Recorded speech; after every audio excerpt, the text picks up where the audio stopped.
Now, Channel 3 Eyewitness News starts with a First Alert Weather Day. Good morning, everyone. Thanks for joining us at 7. I'm Tracey McCain. I'm Caitlin Nuclo. Thanks for being here on the Wax. We do appreciate that. And we have a lot to talk about this morning. It's Halloween, so all eyes are on that First Alert forecast, right? As folks are looking forward to trick-or-treating later. Meteorologist Tyler Hughes is in with the details. Hey, Tyler. Hey, you think if I go trick-or-treating, people would let me? Absolutely. Especially for all the First Alert Weather Day stuff we've had the last few days. You deserve a treat. Exactly. Thank you. I appreciate it. All right. Well, if you're headed out trick-or-treating later on this afternoon, you may be dealing with some wind. Gusts 40 to 50 miles per hour possible, with the highest gusts along the immediate shoreline. So keep that in mind. We could also see some isolated power outages as a result.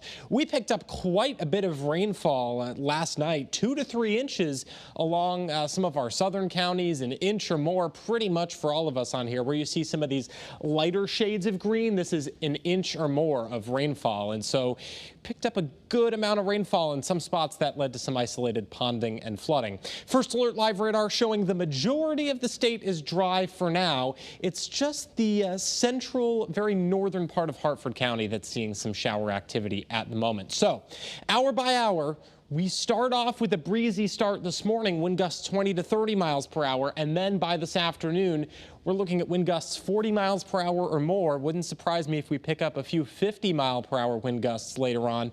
So that is something to keep in mind. If you have any loose items that are outside that you haven't secured yet, now is the time to do that before the wind gusts ramp up this afternoon. And we've already seen what the power of the wind gusts can do. We had a barge break free and float up the river. So anything is possible with these wind gusts. Again, we have a wind advisory in effect for the entire state this afternoon all the way through this evening. 40 to 50 mile per hour gusts possible. Here's that trick-or-treat forecast with my friend the jack-o'-lantern and the spider here. 50 to 55 degrees, so you won't need those winter jackets, although it may feel just a few degrees cooler than this with that breeze. Sunset is at 5:46 p.m. tonight, but that sunset is going to be a lot earlier come Sunday with daylight saving time ending. I'll tell you about that and the weekend forecast coming up in just a few minutes. Right now, though, let's get you out to the roads on this Friday. Good morning, Kate. All right, good morning, Tyler. Good morning, everyone. 7:03 here on your Halloween Friday. If you're just waking up, unfortunately, we've got no treats out there to tell you about.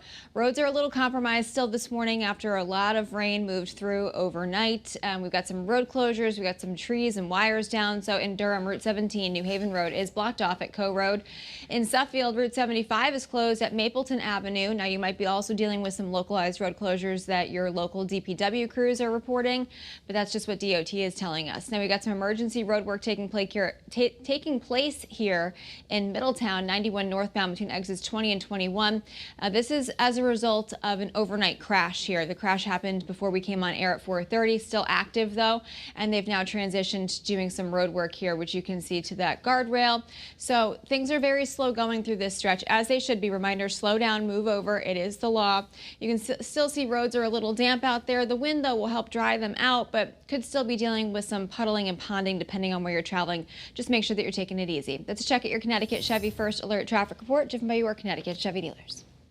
Well, Halloween is one of the most exciting nights on every kid's calendar, but the holiday also poses a few safety risks. Yeah, it's only fun if it's safe, right? Yeah. Your reporter Roger Suzanne is in Old Weathersfield with a few tips here for parents and for drivers. Good morning, ladies, and yes, happy Halloween, and I am very excited about the costumes, the candy, as you mentioned, but also we do need to think about safety, and I have a little help for those tips with my buddy Gru here. And this is all about visibility in terms of when you take your kids out trick-or-treating. And this mask right here is a low visibility mask. So this mask is great for pictures, not so great for kids when they're actually walking around in the neighborhood. So make sure they take it off. You don't want them to trip and you want them to be able to see. Also, lights are very important. So if you can get a light up bucket like this one right here, or if you can attach some lights to your kids' costumes, that is also a great idea. Now, if you are driving around tonight, and we know many of you will be with all the Halloween parties and all the other festive events going on, you need to assume that kids could dart out at any moment. And keep in mind, the trick-or-treating window can be pretty darn wide because you have young kids that could go out early and older kids could be out pretty late at night. Also, as Scott has mentioned, it's going to be windy tonight, so make sure you clear your yard of anything that could become a projectile. You certainly don't want that to happen. And then, of course, most of all, as long as you're having fun and keeping it safe, make sure to have a very spooktacular Halloween. Reporting in Old Wethersfield, I'm Gru. It's actually me, Roger Suzanne, Channel 3 Eyewitness News. Did I trick you? All right, here, 7:05. Connecticut is putting more pressure on the Trump administration to keep funding SNAP benefits. The government shutdown is now on day 31. Yeah, a lot of folks impacted by this, and the money runs out tomorrow. But the federal government has contingency funding. It's held by the Department of Agriculture, and now Governor Lamont and a number of other governors have sent a letter to President Trump urging him to free that money up. In the meantime, the state says it will provide a few $1 million to Connecticut Food Share to try to help them out in the near term. And right now across our state, people are coming together here to help hundreds of thousands of people who won't have money on their SNAP cards tomorrow. Your reporter, Taylor Knight, gives us a look at those efforts.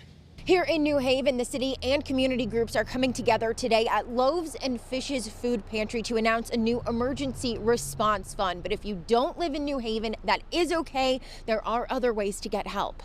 In Hartford, boxes have been placed inside City Hall for donations, and there are QR codes to help find local pantries for those who need help and for those who want to help. Starting tomorrow, Casey's Pub in Guilford will be giving free family meals once a week for the Guilford community. They can be eaten at the restaurant or taken out. And for those who don't have transportation, volunteers will bring meals to them.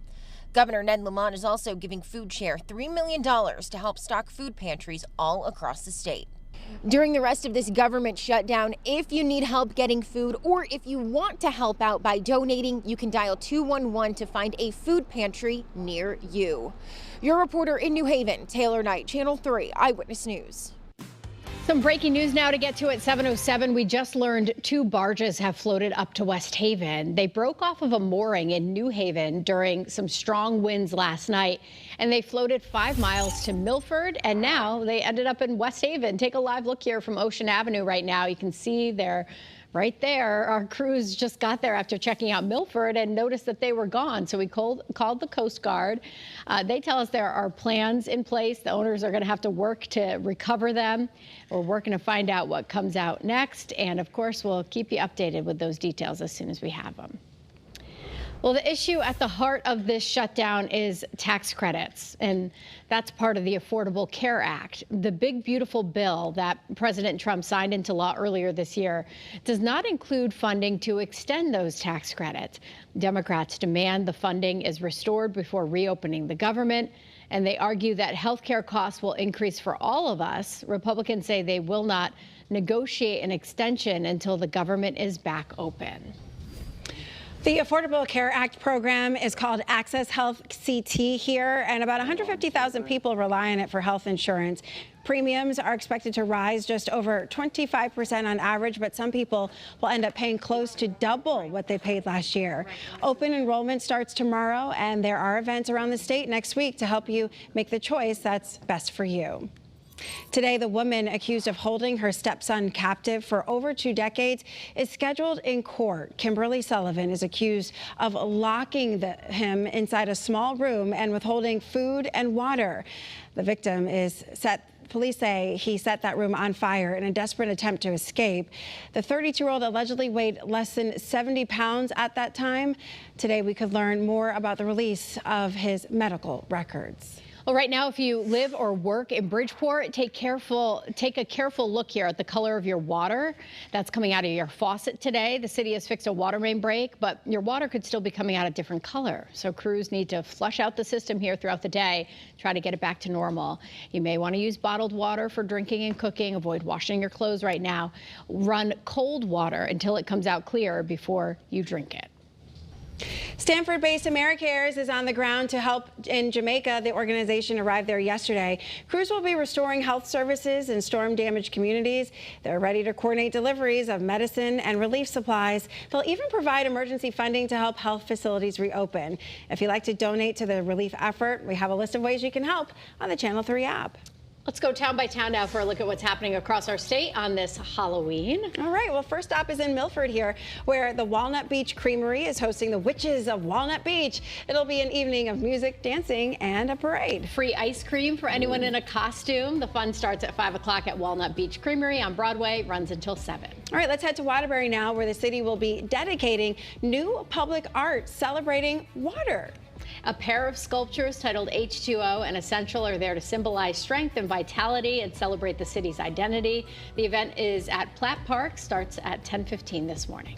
And in Plainville, it's close to midnight and something evil's lurking in the dark. Go, Trace. Sorry, I mean, I can't not sing it. Connecticut's largest Halloween decorated neighborhood will include performers from the YWCA New Britain School of Music performing the dance from Michael Jackson's Thriller. Yeah, a lot of homes decorated on Metacomet Road in town, and the event serves as a food drive as well for the Plainville Food Pantry. The spooky fun gets started tonight at 6.